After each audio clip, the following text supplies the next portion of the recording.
Are you ready to drop the gate for the 2024 motocross season? The track is groomed and it's ready for you. This February 17th and 18th, Horn Rapids Motorcycle Complex drops the gate for the 2024 JMC Motorsports Black Widow Series. Don't miss out on the opening rounds of racing, 25 classes to choose from. Youth and adult racing classes available. Horn Rapids is ready to start the season. Are you? For all information, make sure to head over to hornrapidsmx.com and follow Horn Rapids on Facebook for all updates and other offers. We will see you there.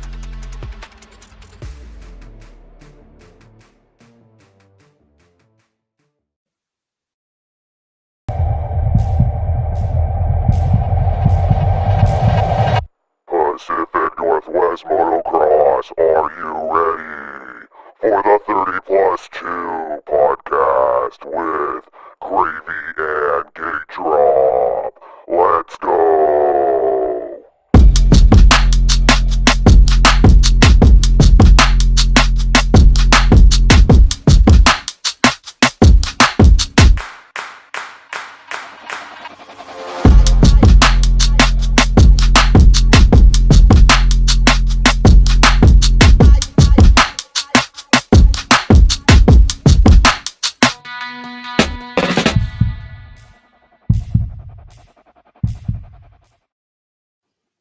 All right, we are in episode 5 now of the 30 Plus 2 podcast here with Grayson, and we have quite a lineup here tonight. Grayson, our guest made their pro debut, Preston Boespflug. He will be on in a little bit. Grayson, how excited are you to get our second, if we're going to count Jimmy as our first guest? How do you feel about getting a pro supercross rider from the Northwest on our podcast this early into our program?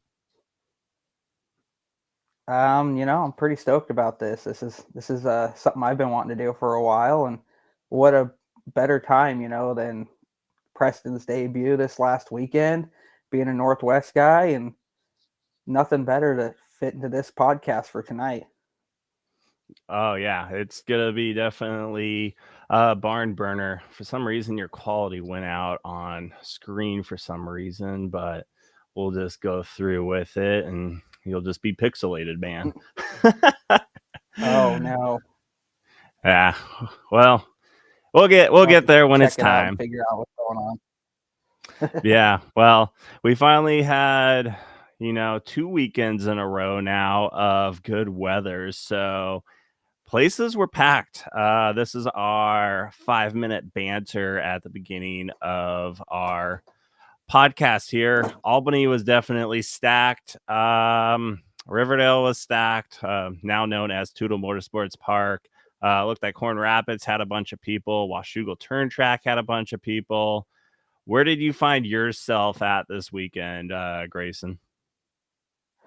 I made my way down to Albany this weekend. Saw the nice weather come out and decided, hey, let's get this going for the first one of the year. And turnout was freaking amazing for what I was experiencing. Yeah, it looked like it was quite the party at Albany. When I rolled in right after church, I mean, it was packed all the way down towards the drag strip. They had the circle area all parked, and what a resurgence. It looked like everyone was itching out to ride. Did you get any laps down on the track? I didn't do any riding this weekend, but hopefully here soon. It was cool though. When I got there, probably just right around 10 o'clock, that place was packed already.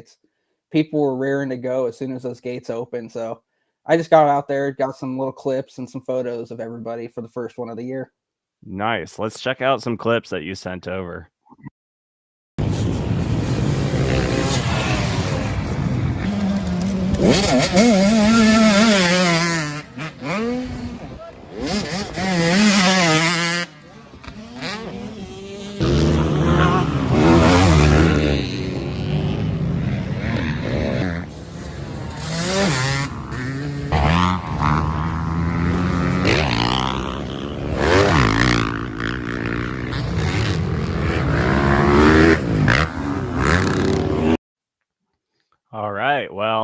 Just quick clips there. I need to figure out how to add more on our restream so we can show even more stuff there.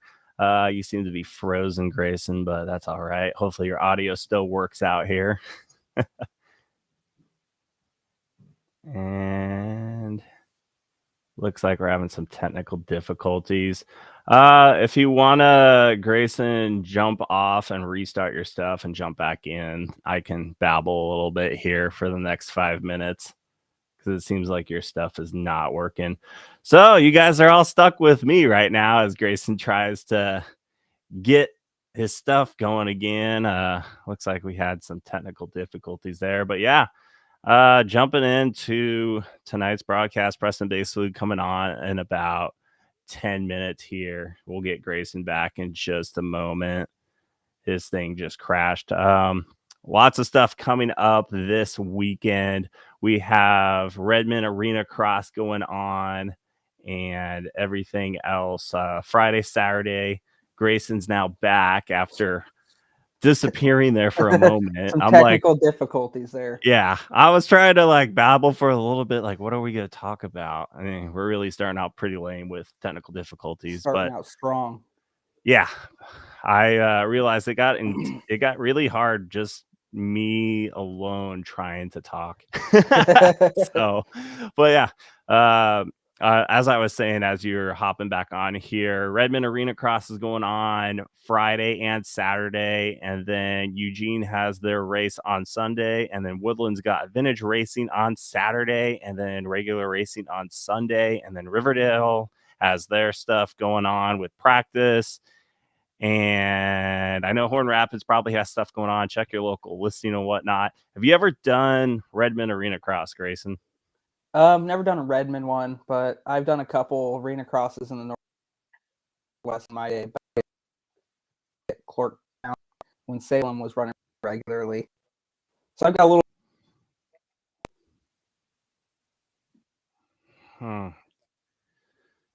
Well, I tried to understand what you're saying there. Your service is terrible tonight. It is just not working. Yeah. Did you try restarting your stuff? It still is like your audio is even cutting out unless you want to just hop on your phone for This is the rest cutting of out this. terribly today. I don't know what's going on. Yeah, we had everything figured out. So luckily I got all the questions for Preston. So if you have to hop out and then come back again, that's perfectly fine. Yeah. All right. You go ahead and jump in. Keep going. All right. Well, we do got horn practice this weekend. Black Widow is next weekend. So as you saw on our promo, we have a whole bunch of stuff going on that is coming up pretty quick. Racing about to start here in the Northwest once again. And while Grayson tries to get his stuff figured out, we will take some questions. Feel free to write down in PNW Moto Media live broadcast, and I can read your comments on here. Shout out and get well soon to Lillian Coffee. It looks like she had quite the get off at Woodland this past weekend and is in the hospital. She might have got out, but yeah, bummer deal on that. Hope she heals up pretty quickly. And well, as I wait for Grayson to come back, spring camp coming up for Horn Rapids. Sorry that I'm multitasking here. I'm trying to get everything put back on. Spring camp coming back April, first weekend of April. Make sure to hit up Jason Valley with Next Level MX clinics as well as everyone else that's going to be there. I know Sean Wilson is part of it, Rob Manning, and Mike Smith with the Clinic MX. It's quite a party. You got a beginner's class, you got a whole shot challenge and whatnot. See if Grayson's going to work or not. Are you just over it? I'm I've started everything like 3 times now. Hopefully we got to we connect. we get our first big guest coming up in 5 minutes, and the show's already going downhill. I see what it is. It's off the rails. Literally. But now I'm completely off the rails. Um, what did you see at Albany for like riding and whatnot? I know Robbie's been putting in a lot of work at the track. What'd you like about the track layout and kind of everything you saw on camera and walking around? Layout turned out pretty good, I feel, for this weekend. Then the dirt was almost perfect all around the track, besides a couple really wet spots. They had to, when I first got there, they were running Sand Lake, but they had to take it out after the first couple because there was like 12 to 13 like 5-foot ruts basically leading up to it. It was so soft. So Oh uh, man. it was pretty gnarly going into it, but it ended up turning out pretty good for what I was seeing. Looked like people were having some fun. Oh, there's always going to be those people out there who don't enjoy the track, but majority of the people I feel like were really enjoying what they had for this weekend. So they literally changed on the fly. I didn't Yep. even know about that. Yep. No, they were running Sand Lake when I first got there. I think they did three, maybe 4 rounds of, bikes on the track. And they decided, wait, no, we're going to take a minute and take this out and put that little double between the trees, which was pretty cool. I love that little double. You don't get to see it used very often. Yeah, I mean, when I got there at 1 and hopped on my bike, I quickly realized that arm pump still exists in my life. So we made it about 8 laps for the entire day. Yeah, I know. I suck. Right. I Hey, was that's gonna not go. terrible. Not terrible. Yeah, but I've been doing a whole bunch of working out, whatnot. And it's just my arms. Like I had the endurance, I wasn't feeling winded, but I couldn't grab like the levers anymore. Right. Those So fingers don't want to work after a while. yeah. So that's kind of how it went there. I actually like that double section. And then I know if anyone's got a big excavator and wants a job, hit up Robbie Leach. He wants to do some changes to the track. So stay tuned to that. Hit up Robbie Leach at Albany MX. Jumping into, as we wait for Preston to jump on here, let's just jump into Detroit Supercross. Were you happy about getting up at 6:30 in the morning and watch? I tried to watch. I fell asleep. To be honest, I caught the race day live probably an hour before the main event started. So I wasn't going to get up early. It wasn't worth it to me, honestly. That was a little too much. I can't imagine, I get why we did it for trying to get some new viewers on NBC and whatnot, but I feel like in the end, it kind of hurt your regular fan a little bit. Yeah. We already got some people ready to chime in for Preston. Got to talk Preston about training with Kata, making him do push-ups for doubting his abilities.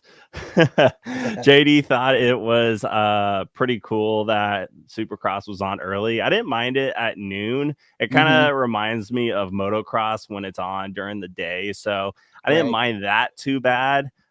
Curious once Preston jumps on here, what he thought about starting early like that. It gave me some old vibes when it was on like ESPN and you'd have to watch the replay the next day. You'd have to check your TV guide and be like, oh, got to be up at 7 today if I want to watch Supercross. So it was a little bit of old school vibes, but also I wasn't all for it. Like Saturday mornings are my time to, do my errands and whatnot. I don't want to sit around waiting all morning for Supercross.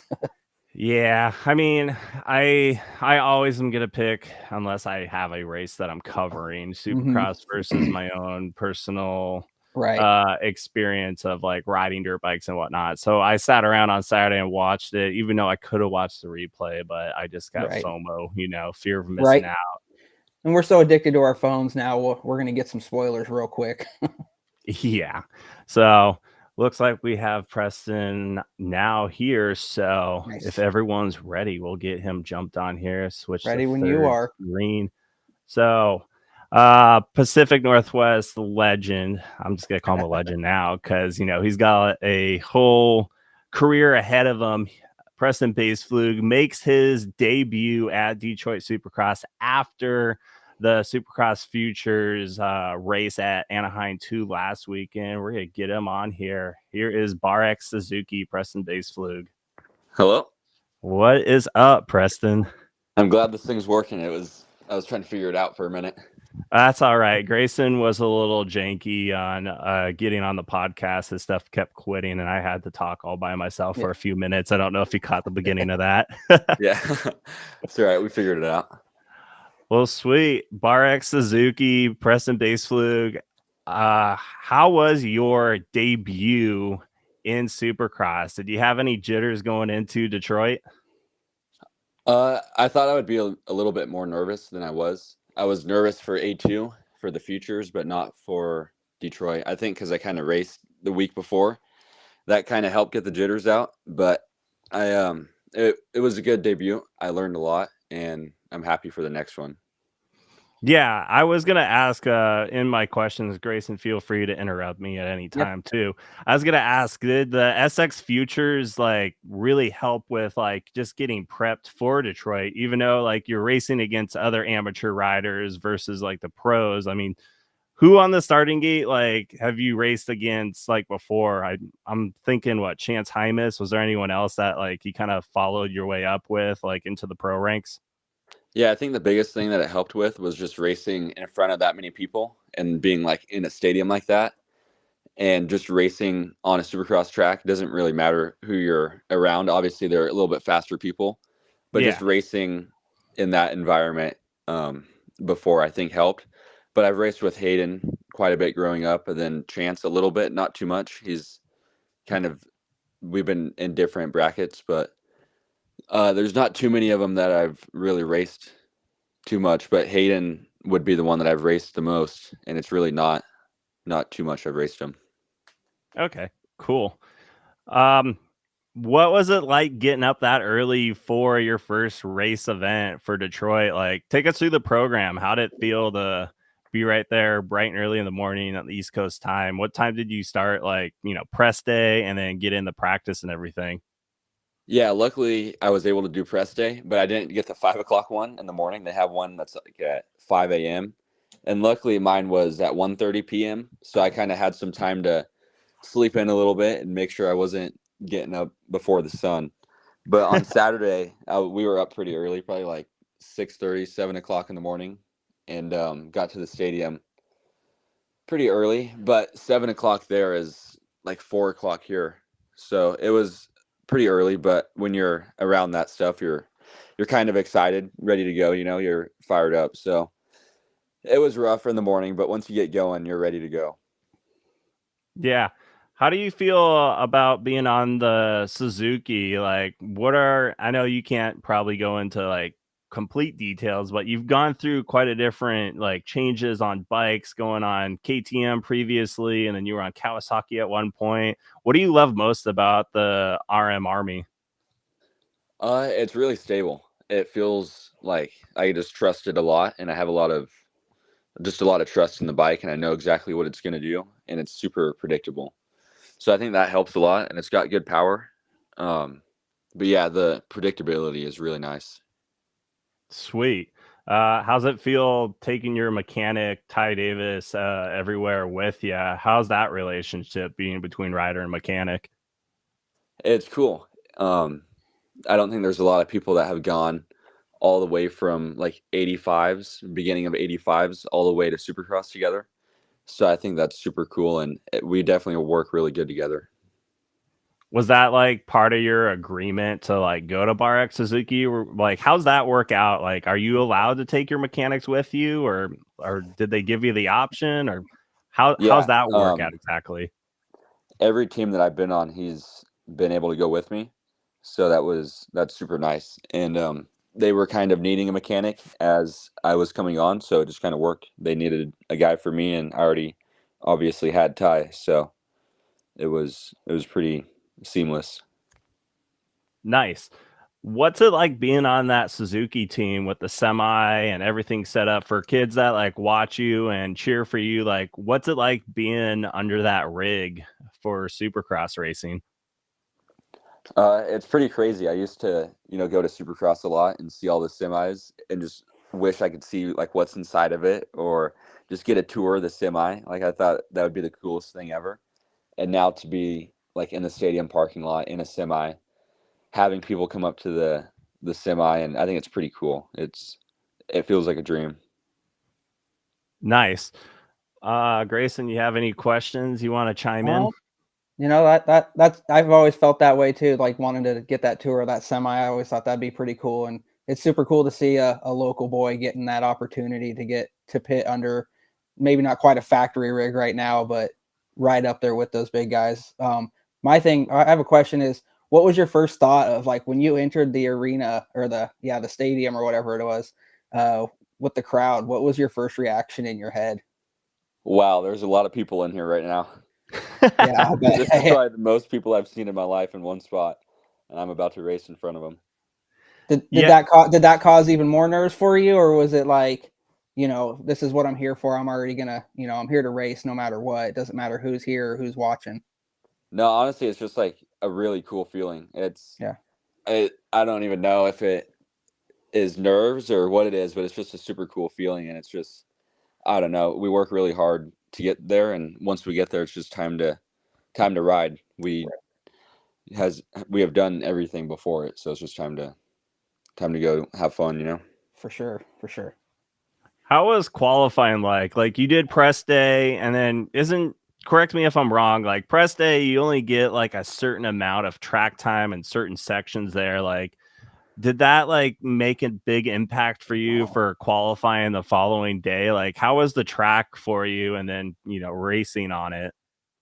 Yeah, for me, it was nice to do press day because I feel like that kind of took a little bit of the nerves out of the way too, just because it was only a couple guys out there. There's quite a few of them, but not as many as like a regular practice on Saturday morning. So it just helped get the track down a little bit, get the nerves out of the way. But we only do a couple sections, so we just made a big circle out of the track, basically. We did the start rhythm, and then after that we turned left and went straight to the sand section, and then did the rest of the track. So we skipped only, I guess, 2 sections, but I think that was helpful. Yeah, what was qualifying like for you? Was there a specific section that you were really favoring from the broadcast watching in the heat race and LCQ? It seemed like the first turn, that rhythm section, you just had it dialed the whole time because people would catch up to you and you were just very consistent, tripling through there and everything. Was that like the section that was the best for you, or like what was the track like? Based off Pulp MX and the Weed Show, it sounded like the track really broke down there.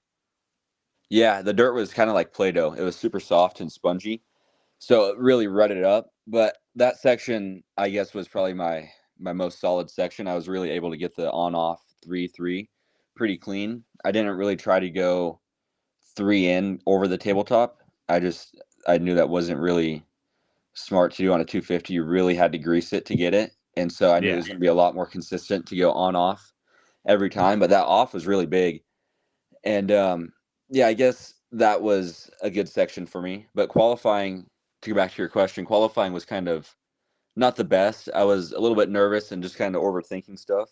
And then once it became race time, once I knew I was in the show and it was race time, it was completely different. I wasn't jumping the 3 on after the finish line at all during the qualifying or practice during the day. I didn't jump it once. And then Yeah. first lap of the heat race, I jumped it. So it's kind of just weird how you go into a different zone when you race. Yeah. Did you even know that you were in qualifying position during the heat race? Like, how was that like trying to look at Ty's pit board? It looked like it was a little hard there where you're going left and they're far off on the right. Did you know you were sitting in ninth with almost, about a lap to go? Yeah, I knew when I was in 10th before I was in ninth because he wrote on the pit board, one more must pass. And so I knew that it was ninth right in front of me. And I don't know if they showed it on the TV when me and Evan came together, but right before the whoops, Evan went around the top of the berm and then cut down super hard. And I went up the inside of the berm. I wasn't even trying to pass him yet because I was still kind of a ways behind him, a couple bike lengths, but we Yeah. ran into each other pretty hard. And that's Oh, how I got snap. into ninth. And, yeah, once I got into ninth, I instantly got nervous and it went downhill from there. But I held on to it for a long time until about a lap and a half, 2 laps to go. I then had to go to the LCQ, which was Honestly, not bad because I got more track time, kind of got some experience. I think just any time on the track that I could get was helpful. Just being out there, being out in front of everybody, being on the rutted track. But directly after the LCQ, I had to go straight to the line. They were already lining up for the main. They kind of had a weird schedule, so I wasn't able to even take a drink of water in between the LCQ and the main event. We just pulled off the track and went straight to my gate, set my whole shot device, Jeez. gave Ty some knuckles, and 30-second board was up. Switched out my Yeah. goggles, and we were ready to go. Yeah, they didn't show anything happen like between you and Ferry. Like they were pretty like focused on Swole, and then the only TV time you got was when Swole obviously passed you, and then the LCQ you got a ton of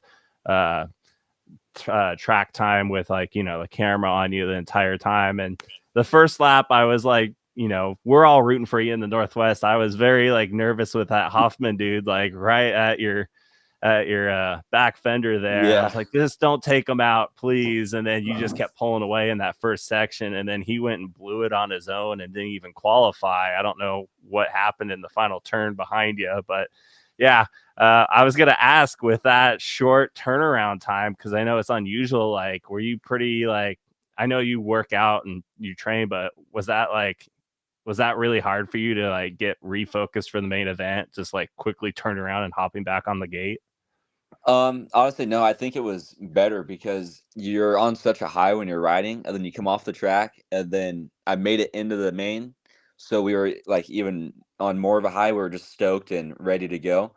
So I think going right back out and riding right away was super good because if I would have went back to the semi, we would have been stoked, and then we kind of like come down a little bit, get calm, and then it's hard to get fired back up again and get back in that same mind zone and go do it again.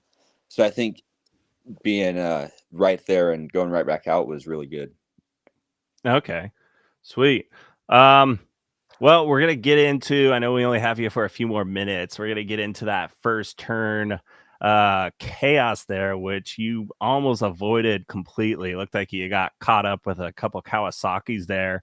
Going off the gate, like I was watching again today. Did you just like feel with you being on the outside, or you're just like, hey, I'm just gonna cut on the inside and see how it goes? Like, what was your mind process going off the gate, going into the first turn there before everything kind of exploded like a pinata? Yeah, I figured that I wasn't going to be able to hole shot from the outside gate. Figured that chance was pretty slim. Then about 10 feet out of the gate, I kind of wheelied into Jalik, and my bars kind of like tangled up with his.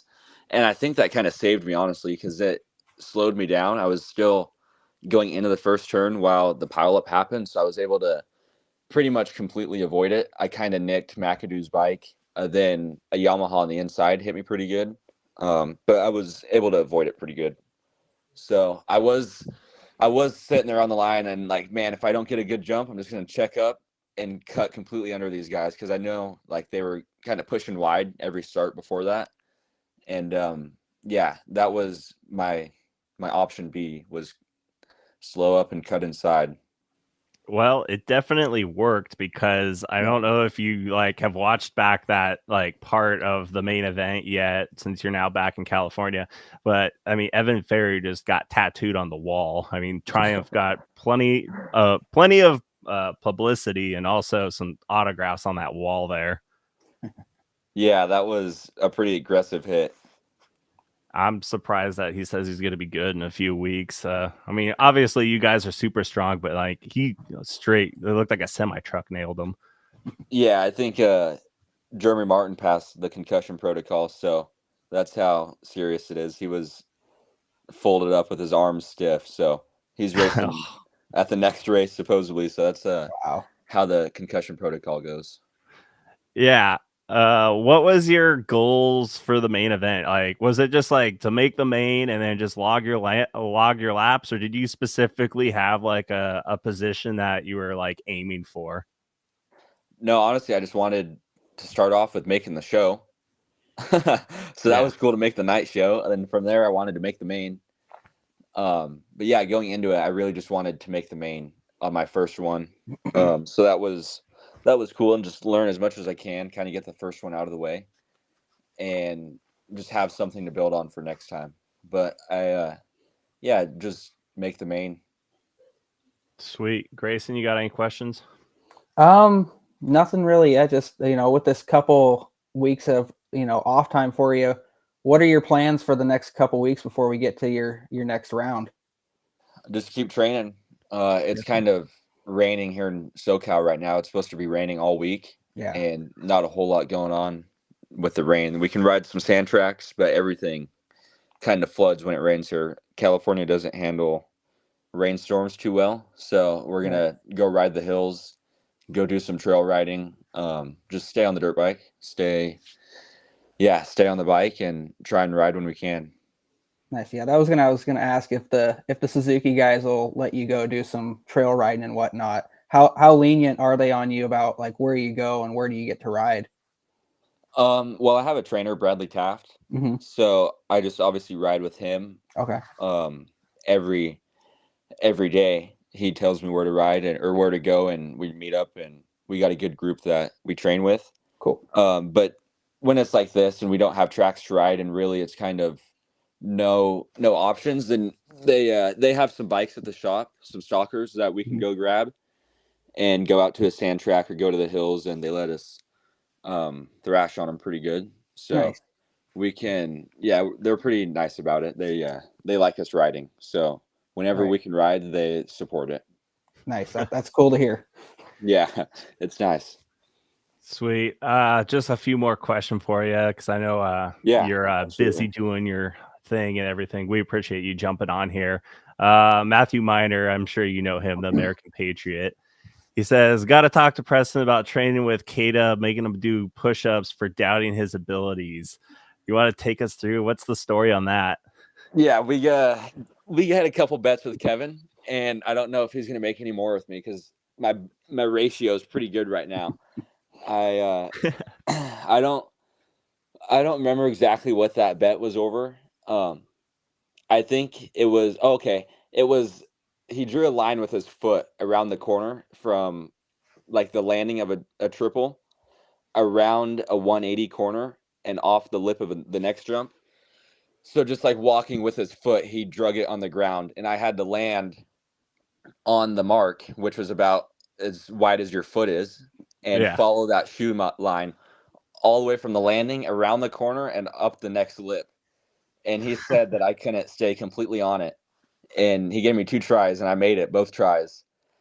And I came around, and he's sitting there doing push-ups. So it's pretty funny when you can get Kevin to do push-ups or get him to do anything like that. It feels good. And there's another one that one of our other bets. He's a big soda drinker. He likes he's not a water drinker at all. So it's sodas only.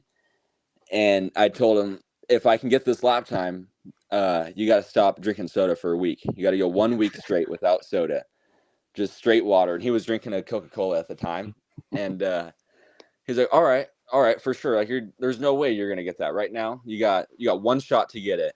And so I go and I do it, and it was just a dream of a lap time. I hit everything perfect, and I go over the finish line. I turn around, and he's pouring out his soda, and he had to go a whole week without it. So I brought him a couple waters every day, and he didn't give me a thumbs up on that. So it was funny, but yeah, we had fun. Oh man.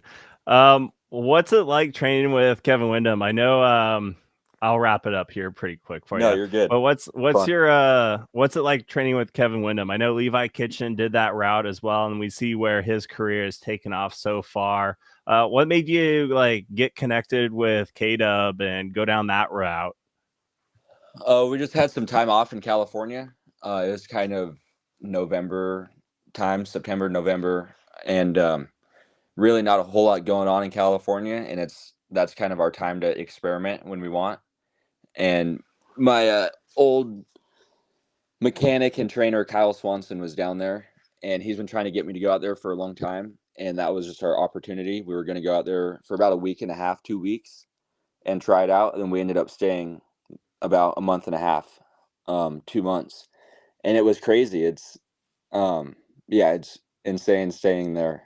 We were in his apartment that's connected to his house, so we're staying, um, yeah, pretty much in his house, and it's pretty crazy. We were watching some of the like bar to bar movies that have been filmed there, and I just remember growing up watching him be interviewed in his trophy room, and that's like the same trophy room that Ty has his air mattress in, and he's sleeping in. It's just, it's crazy to be there and train with him. It's super cool, and it's just, yeah, it's cool to work with him. We go on. He's got a good group of kids there too. It makes it fun. There's a lot of Northwest kids there, so it's really cool to go there. And we go on pretty good mountain bike rides or road bike rides, and he does it with us, or like jogging. He'll go jogging with us, and it's cool to have him there along with it. Nice. So, with you being on the East Coast, you get to do all that East Coast like racing, mainly in the buildings, and then you got Daytona coming up. Besides like your amateur stuff, like how much like time did you get to spend on the East Coast to kind of prep for that kind of terrain and whatnot? Does that like affect you at all?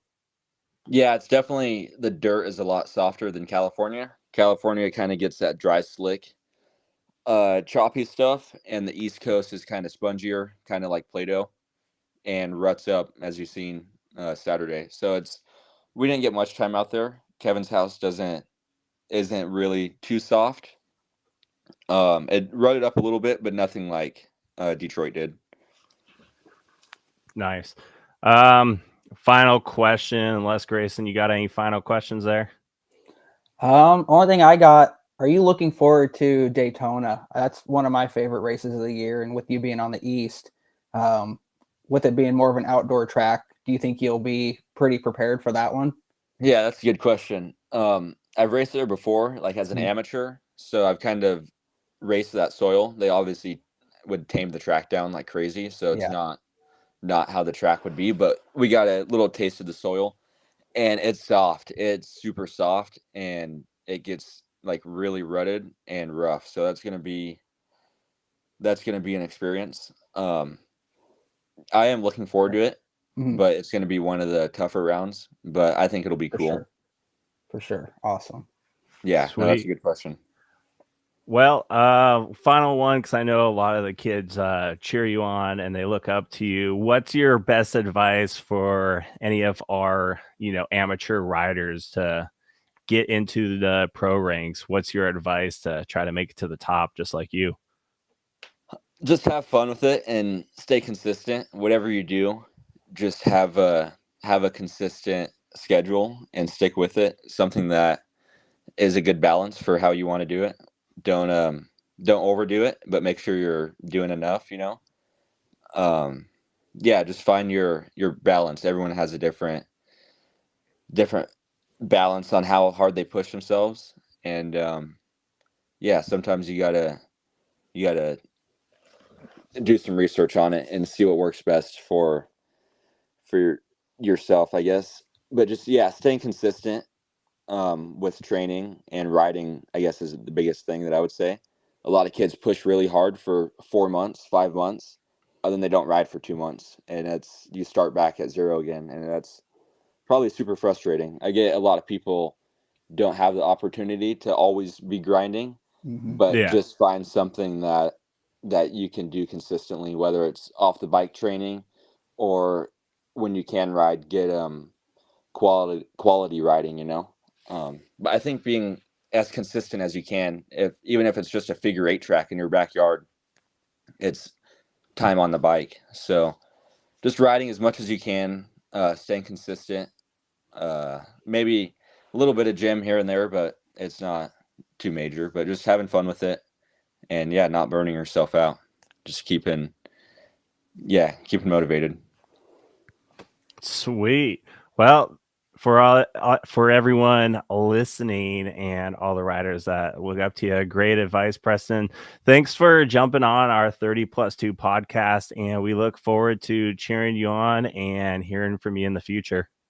Yeah, thank you, I appreciate it. It was a lot of fun. And just one more thing to add on that, Yeah.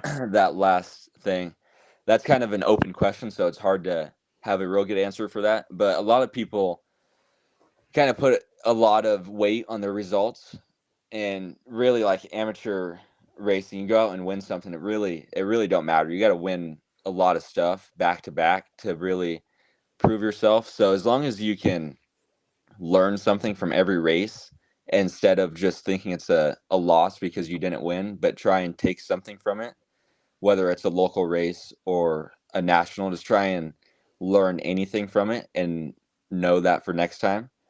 Because if you sit there and think about it long enough, you can find out what went wrong or where the other person got you at, and just try and remember that for next time. Just take anything that you can out of every race. You always learn something, especially when you lose.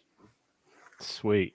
I love that advice and Yeah. everything that you have to offer there. Something that we're like going to start asking the rest of our riders that jump on here. I know next weekend we have Ryan Brees on here. So great to hear from you. Anyone you want to thank on your team or anything else you want to say? Yeah, there's a lot of people I could thank. I could thank everyone that's obviously helped me, been a part of my journey, but my parents, my mom and dad, always obviously with me every step of the way. My mechanic Ty has been here for a long part of the journey, and my girlfriend is a huge help. My team, Barek Suzuki, we've been having a blast this year, and I'm happy I couldn't be. I don't think I could be on a better team starting my rookie year. So it's everything's right where we want it, and we're good. Sweet. And then for So thank you, guys. anyone to follow you, what's your places people can follow you on social media? Yeah, Instagram. My name Preston, Preston, Boespflug at Gmail or at 28. Not at Gmail. That's my email. Preston Boespflug _28. Awesome. Giving out my email. All right. Well, people are gonna be sliding into your email or messengers. Yeah. I know you were probably borderline getting annoyed with me asking you multiple times. No, dude, it's fine. I've done a couple podcasts now, and it's kind of hard to get lined up Yeah. for them, but I enjoy it. It's a blast once I get on here, get talking. It's fun. So thank Well, you guys. sweet. Kerry Jackson says we're all proud of you, and yeah, that's a wrap with Preston. Thanks for coming on, and we look forward to seeing you in the next main event when Arlington comes around. Well, thank you, Kerry. I appreciate it. And yeah, thank you guys. It was fun, and I'll keep trying to put her in the main so you guys can keep cheering me on. I appreciate it, and it's a lot of fun. Thank you guys. Awesome. Thanks, bro. Yeah. Have a great night, Preston. You too. See you guys. All right. Bye. All right. Army, baby.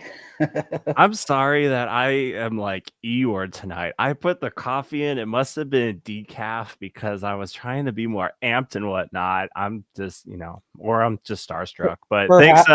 That's what I was saying. For having a guest, you were pretty mellow. You were calm, clean, and collected there, not all hyped up like normal. Yeah, I don't know what happened. I think it's decaf coffee.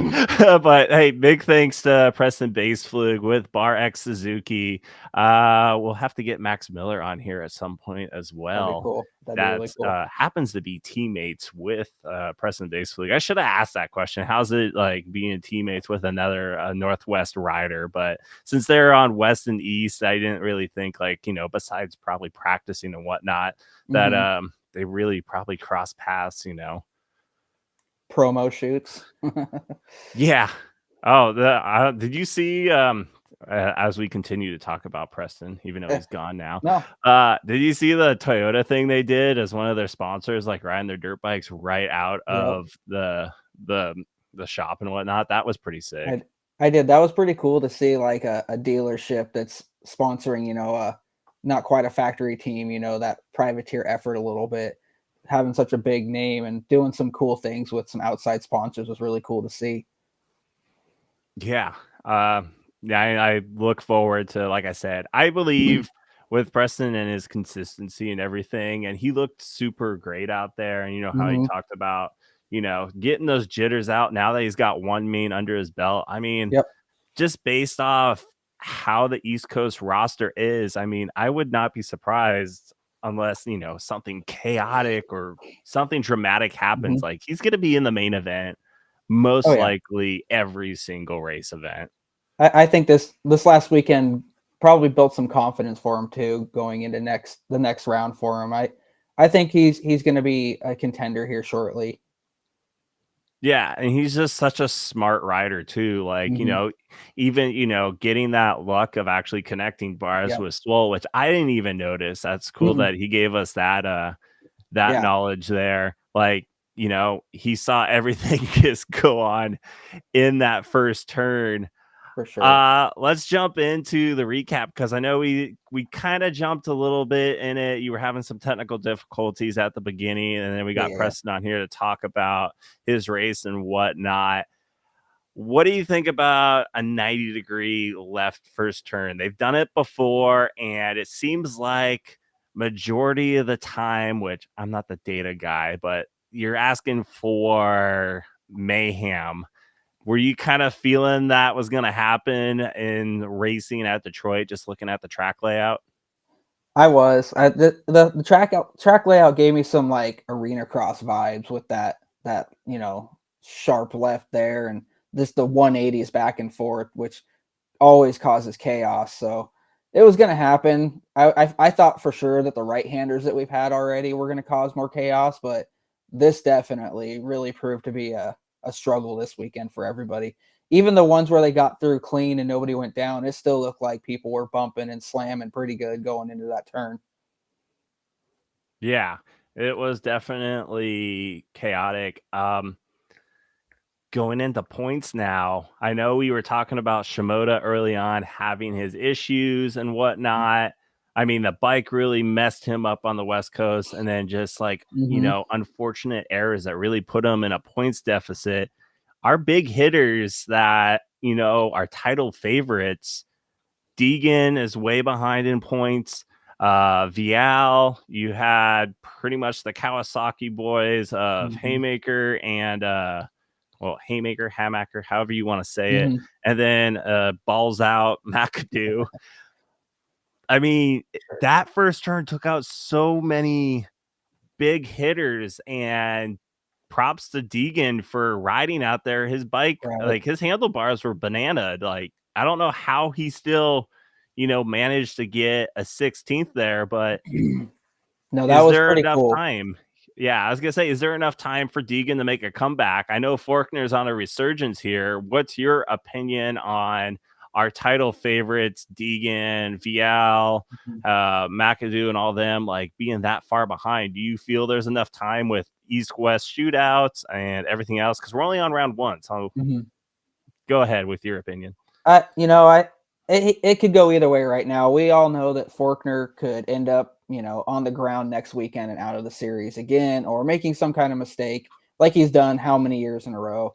But we also have Anstey and Hymas right now who prove to be pretty good contenders for this championship. Obviously Hymas dropped back a little bit, but everybody pretty much came out swinging. Even Jalik on the new Triumph came out riding really well, came back from a couple crashes to solid finishes, I thought, for having a brand new bike. But I think Deegan might still have a little bit of a chance, especially the SMX stuff.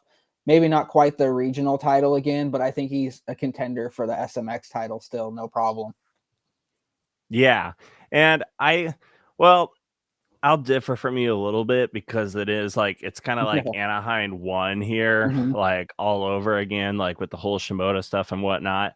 I think unless, I mean, well, see, I'm waffling now, but if Faulkner keeps it consistent and whatnot, like he can kind of ride it out. Nothing Mhm. against Max Anstey or whatnot. I bet he is 30. I know there was a lot of hype and jokes like from Pulp MX, and like the hype train is real. Even Zach Osborne was like, Max Anstey, this is his year. I Mhm. think, unless something goes on to where Faulkner doesn't get like second all the way through, and Deegan starts popping off wins. Luckily, they have a few weeks before they jump back into it again. I Mhm. mean, I feel like the best chance out of everyone who was laying in the first turn with tombstones on their head, I think Deegan still has the best chance of catching back up and making it interesting. Do For you sure. differ? Do you No, agree? I think he has a really good chance of bouncing back. He might not, get to that top step with the red plate or anything like that, but I think he's going to bounce back and he's going to be challenging for wins. He's going to have something to prove after this weekend, especially. He's proven that he's strong. He can, take a hit and get back up and ride with his bars, pointed to the ground and actually still, get a somewhat decent finish for a trash bike. So I think comes out clean next week, and I think he's gonna have a little bit of a chip on his shoulder, as we kind of saw him going around that first turn, a few minutes after that crash, giving somebody the bird. So I think he's got some anger in him somewhere. So I think he's gonna come out swinging the next few rounds. Yeah, there's definitely fuel to fire. We'll jump back on that because I do have a topic to talk about that. But I mean, it just that first turn, I was listening to the recap show also from Weege and Steve and Jason Thomas. Like Mhm. it, a little bit of it felt like, this is just my opinion, it felt like kind of the excitement and everything just kind of got sucked out of the room right there with everyone laying on the ground. And Yep. like I said, when we were talking with Preston, like Triumph, like they made their debut and they looked really good, but I swear, like, is all publicity good publicity? Because it felt like people were hating on Triumph, especially Pierce Brown in the heat race, and tried to send Jalek Swoll into the cheap seats there. Like, what was the deal with like Triumphs getting just annihilated? Yeah, who knows with that? Like they honestly though, I think the bike held up pretty darn well for what they went through that night.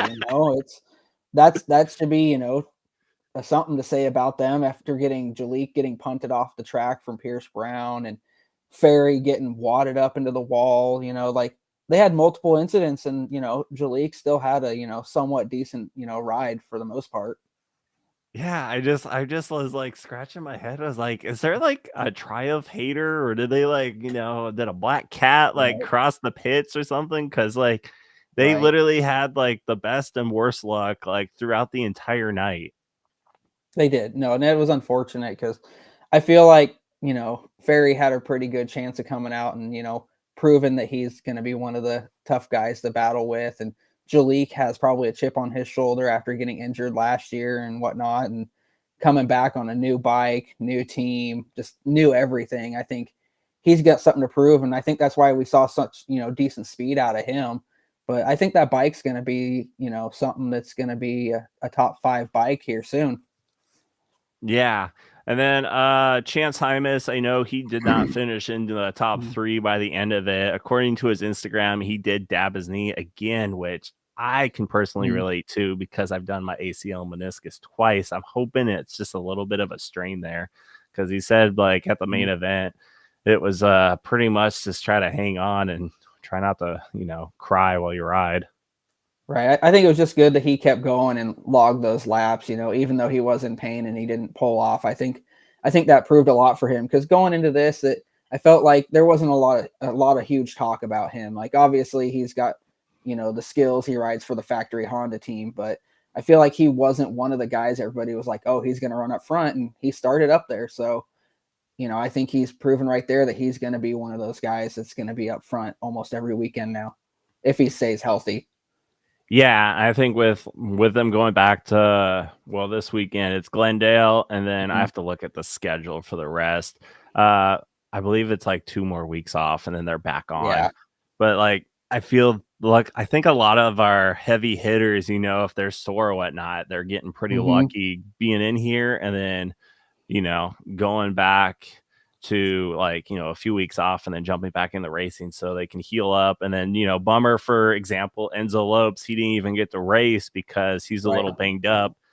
I'm nervous for him because he took the Supercross only ride on Star Yamaha, and then he can't even debut, and he's already automatically like 25 points back. So I really hope that's not a career suicide, as some people were like, really stressing about. Yeah, let's hope it's not, because he had himself a really good spot coming into the year, and unfortunately he's still not 100%, which is smart, to not go out there and try and race with these guys like Hymas and Deegan and whatnot. They're pretty damn fast guys, so you want to be 100% when you're going into this year. And I think even though, he's only got 8 rounds or 7 rounds now left to prove something to start to keep him around, I think he could still do it. Yeah, and then shout out to Daxton Bennick. He got third rookie start for him in the Supercross, so that was pretty awesome. For me, I feel like Star Yamaha, doesn't matter who you're gonna put on the bike, they're gonna find it on the box one way or another. Well, when you got 11 guys and a main event of 22, hopefully at least one of those guys gets on the box. That is true. What do you think about the 450 class? I didn't really write anything down because it was pretty much starter cross. Like the chaos happened in 250s, and then as kind of the statistics are showing right now for 2024, if Jet Lawrence gets like within the top 2 off the start, I mean, it's see you later.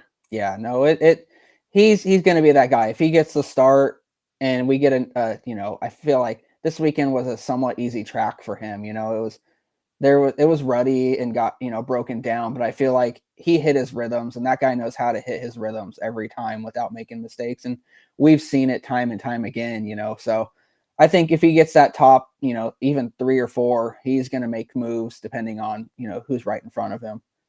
But he'll end up running away with a few, I think, the rest of the year too.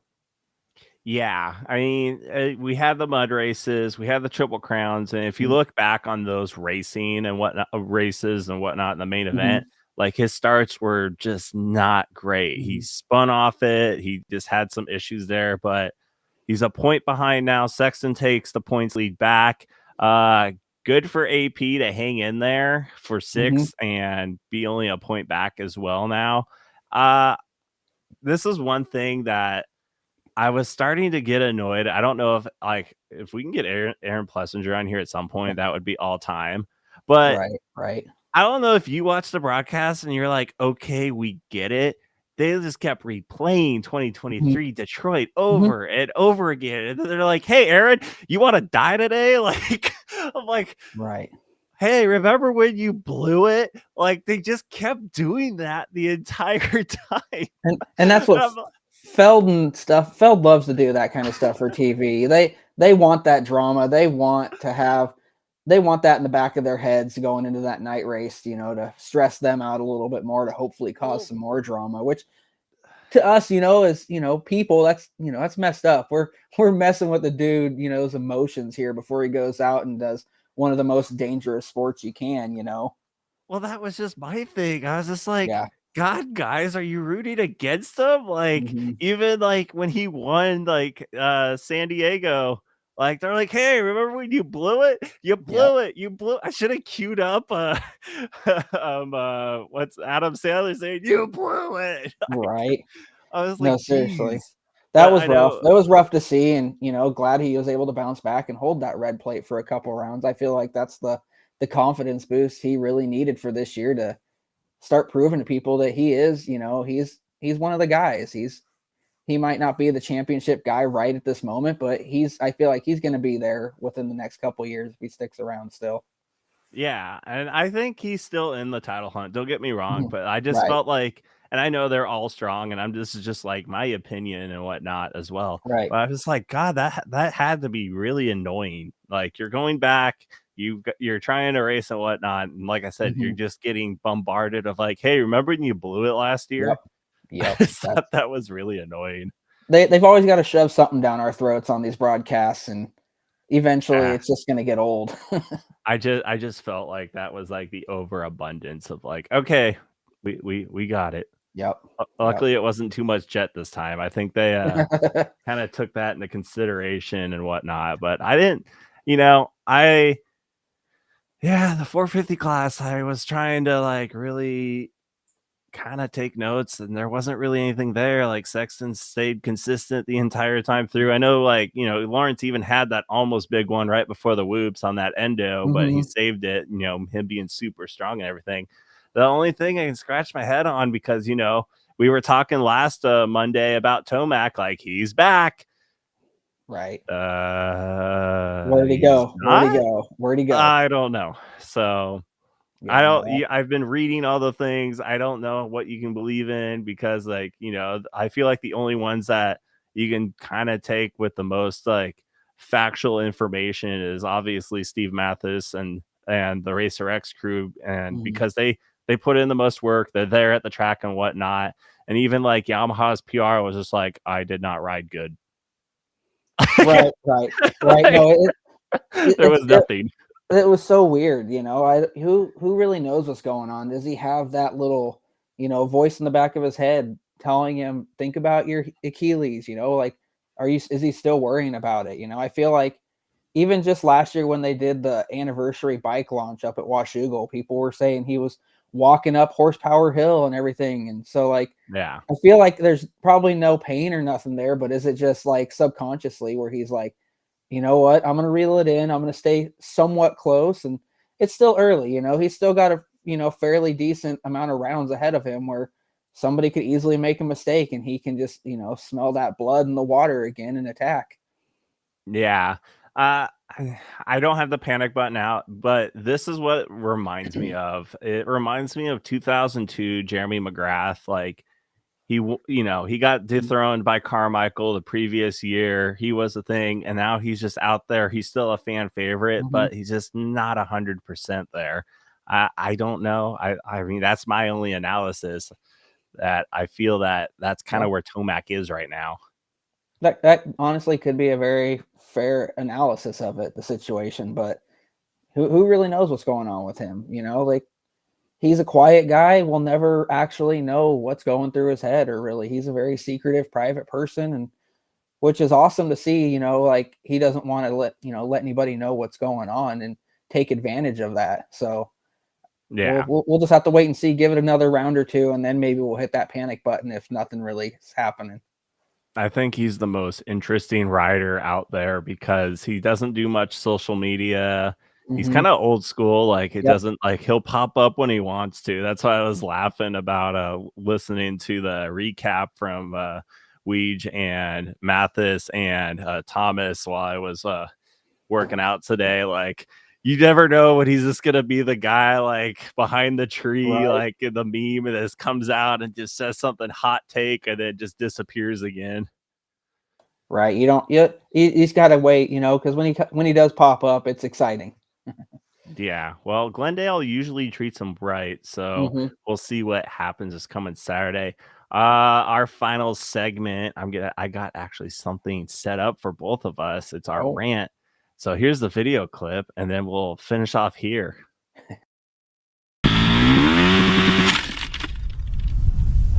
No.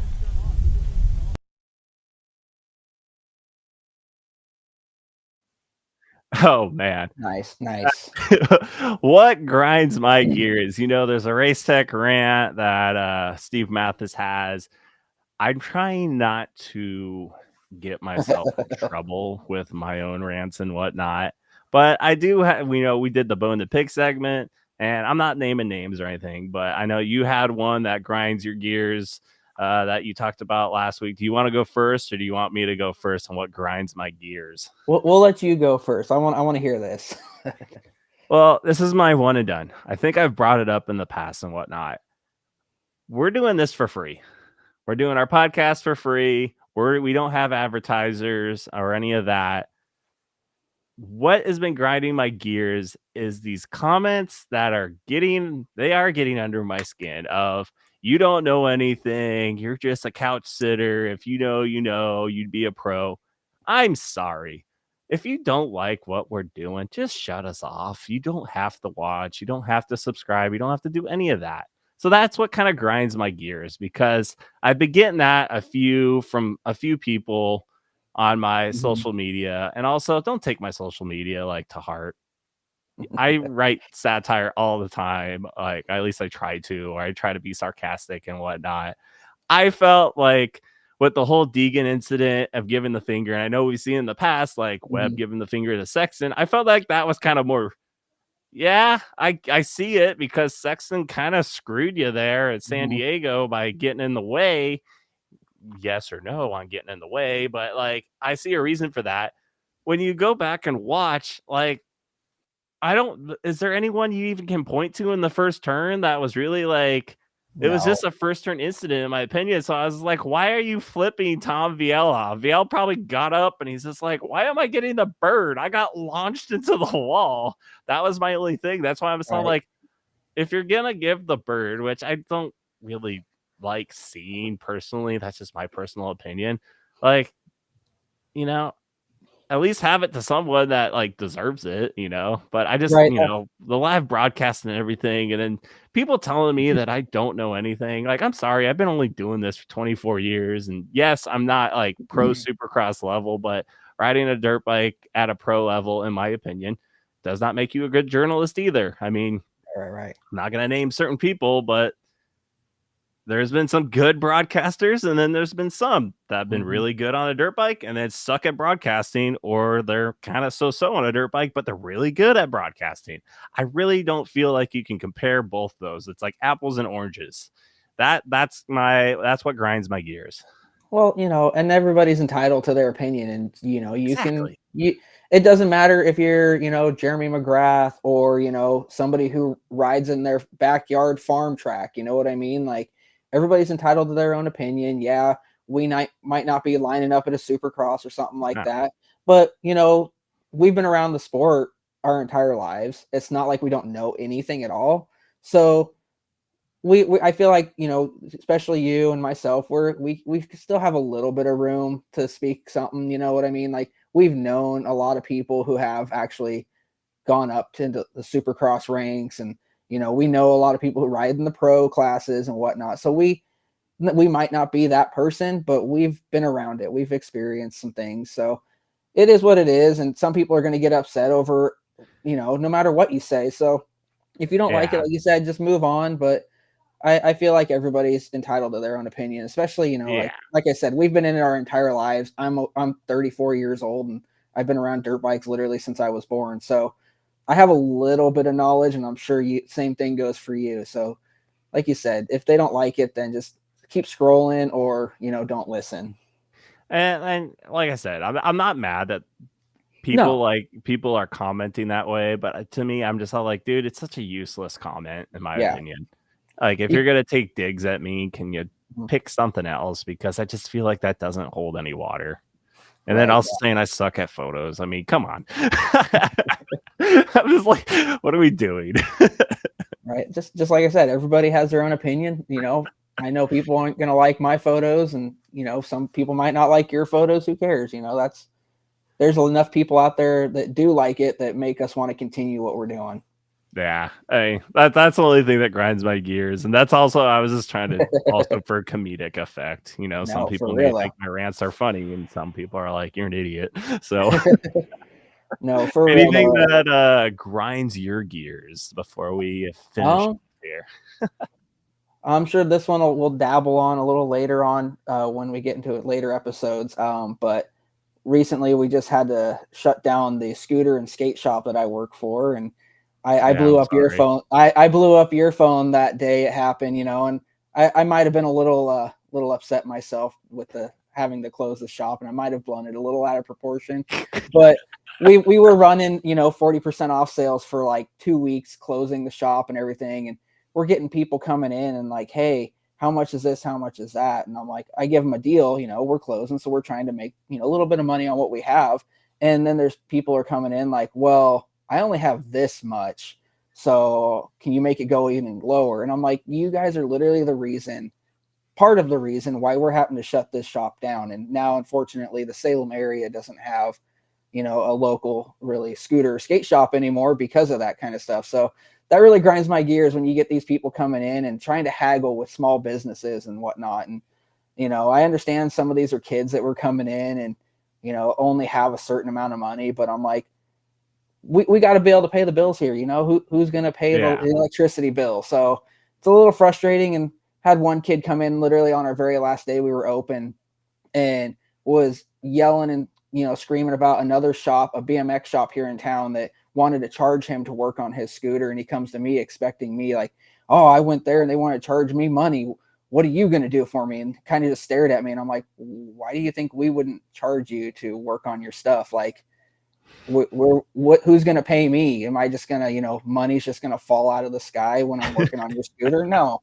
But yeah, no, that's a little bit of my rant right now. I've calmed down a lot since then, and fortunately, but it's unfortunate that we exactly. I did a little meditating and taking some medicines and whatnot to calm myself down a little bit. So, but yeah, no, it's a little frustrating when you got to shut your business down because people want to haggle with you and you're just trying to make a couple dollars to even just survive. Yeah, I think it's just I don't know. I liked your rant message that cracked me up. Like, you don't see me going in the Target and asking them, like, can I pay $4 for this $40 video game instead? No, Like, they're just exactly. gonna look at you like, what? Right. I'm not going to the checkout at Target or Walmart with, a video game or a toy or whatever it may be and being like, all right, well, you want $25 for it, but I only have 10. So what are we going to do? Like, why is it okay to go to these small businesses who honestly rely every dollar to pay their bills? I don't get that. I understand kids, they don't understand that whole thing. And that's kind of what we dealt with a lot, but that's not the only time I've experienced it either. Also, that's got to be so hard for you because, like, Mm-hmm. I mean, we deal with like, youth people as well in our sport. Yep. But I like dealing with the adults because they're the ones that are usually fronting. Why are they sending their kid in there? Like, what? No, I don't know. Yeah, for sure. Weird. One of the kids came in with his dad and was like, "Oh, I tried explaining to him that he was going to have to pay, but he didn't listen." And I'm like, "Well, why'd you still bring him here then? Like, aren't you the adult here? Like, you're the one that needs to make these decisions, not this 13-year-old." Yeah. Anyways, well, I don't think I got anything else there, but hey, we got the ball rolling. Once again, thanks Preston Boespflug for joining us tonight. Yeah, hopefully I didn't annoy him too much. I did message him a few times, and I was like, hey.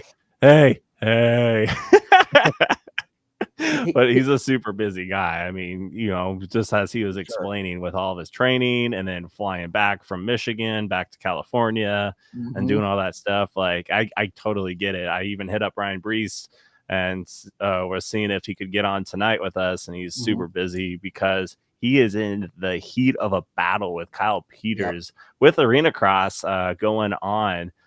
For all results, information of that, go to arenacrossusa.com. And I did not get paid to do that. So just giving information for where we're going to go for episode 6 next week. Ryan Brees will be on.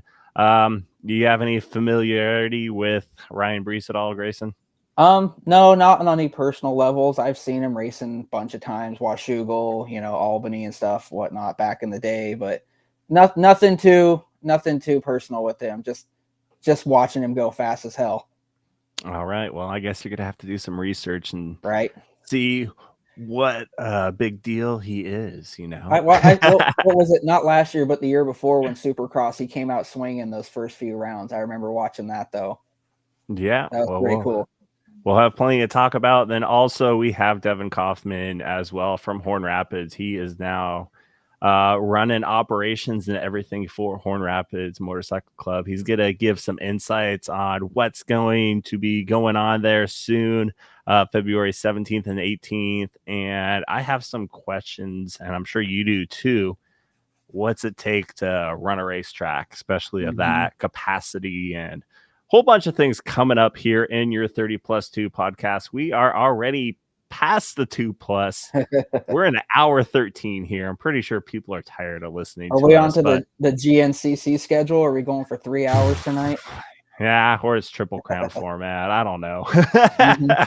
But more riders will be coming down the pipeline. I'm sure we can get Devin Harriman and other riders. If you have suggestions and whatnot, and you want to help us with peer pressure and message like other people to get on the podcast, so you want to hear from them as well, give us a list of people and we'll try to reach out with our connections. I know Grayson being around the sport for a while helps out, and then me, traveling the entire Northwest, getting to know people and racetracks and promoters and whatnot makes a big difference. So we'll see you guys at the next podcast, which is next Monday, obviously.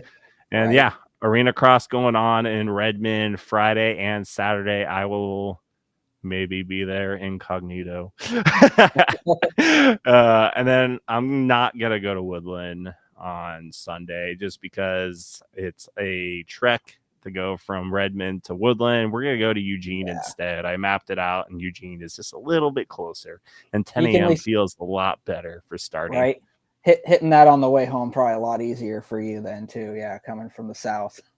Yeah, so if you guys want media, make sure to follow Gate Drop Productions, follow on Instagram at GateDrop_pro.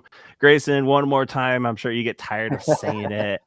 For We're just gonna have to get a banner that says it, so we don't have to keep repeating it. I mean, I could do that.